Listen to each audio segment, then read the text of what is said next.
Welcome to screen సమాచారం. 28 ఫిబ్రవరి OTT నెట్ఫ్లిక్స్లో streaming అయిన డబ్బా కటిల్ గురించి మాట్లాడుకుందాం. డైరెక్టర్ వచ్చేసి హితేష్ భాటియా. క్యాస్టింగ్ వచ్చేసి షబానా ఆజ్మీ, జ్యోతిక, శాలిని పాండే, నిమిషా, జిష్ణు, గజరాజ్, సాయి, అంజలి వీళ్ళు మెయిన్ ఇంపార్టెంట్ రోల్ని ప్లే చేశారు. డబ్బింగ్ అయితే తెలుగు డబ్బింగ్ అయితే చాలా బాగుంది. డైలాగ్ రైటింగ్ అయితే చాలా ఇంట్రెస్టింగ్గా అనిపించింది.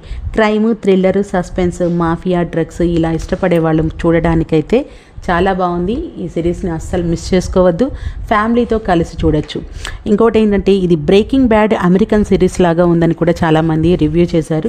ఓకే, అది పక్కన పెట్టేస్తే ఇప్పుడు మనం స్టోరీలోకి వెళ్ళిపోదాం. రాజీ, మాలా ఇద్దరు హౌస్ వైఫ్స్. వీళ్ళిద్దరు కూడా ఫుడ్ని ప్రిపేర్ చేసేసి లంచ్ బాక్సుల్లో పెట్టి సప్లై చేస్తూ ఉంటారు.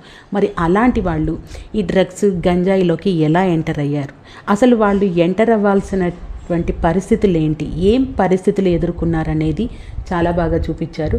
ఆ తర్వాత వీళ్ళు ఇద్దరు కాకుండా మిగతా ముగ్గురు ఫీమేల్ క్యారెక్టర్స్ ఉంటారు. వాళ్ళు కూడా ఒక్కొక్కసారి ఒక్కొక్కరు ఇన్వాల్వ్ అవుతూ ఉంటారు. వాళ్ళకి ఎలాంటి పరిస్థితుల వల్ల వాళ్ళు ఇన్వాల్వ్ అయ్యారనేది మాత్రం చాలా బాగా చూపించారు. అది చూస్తేనే తెలుస్తుంది నేను చెప్పేదానికంటే. ఇంకో other side of the story తీసుకుంటే వీవా ఫార్మా కంపెనీ తయారు చేసినటువంటి మెడిసిన్ ఒకటి చాలా ప్రమాదకరమైంది. అది అందరికీ తెలియచేయాలని చెప్పేసి డ్రగ్ ఇన్స్పెక్టర్ పాఠక్ ప్రయత్నిస్తూ ఉంటాడు. అతని ఇన్వెస్టిగేషన్ కూడా చాలా బాగుంటుంది. అతనికి హెల్ప్ చేయడానికి ఒక లేడీస్ పోలీస్ కూడా ఉంటుంది. తను కూడా చాలా బాగా ఇన్వెస్టిగేషన్ చేస్తుంది. మరి ఈ సిరీస్ చూస్తేనే మీకు తెలుస్తుంది వాళ్ళు సక్సెస్ అయ్యారా, ఫెయిల్యూర్ అయ్యారా అనేది. నేను చెప్పడం కంటే చూస్తేనే మంచిది.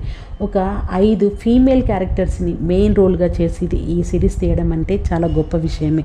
ప్రతి ఒక్కరి క్యారెక్టర్ చాలా బాగుంది. అసలు వీళ్ళు లేకపోతే స్టోరీ లేదు అనేటట్టుగా అందరి ఇన్వాల్వ్మెంట్ ఈక్వల్గా చూపిస్తాడు. దీనిలో పూర్, మిడిల్, హై సొసైటీ నుంచి వాళ్ళ బ్యాక్గ్రౌండ్స్ని చూపించి అసలు వాళ్ళు ఇన్వాల్వ్ అవ్వడానికి కారణాలు ఏంటి అనేది చాలా బాగా చూపించారు.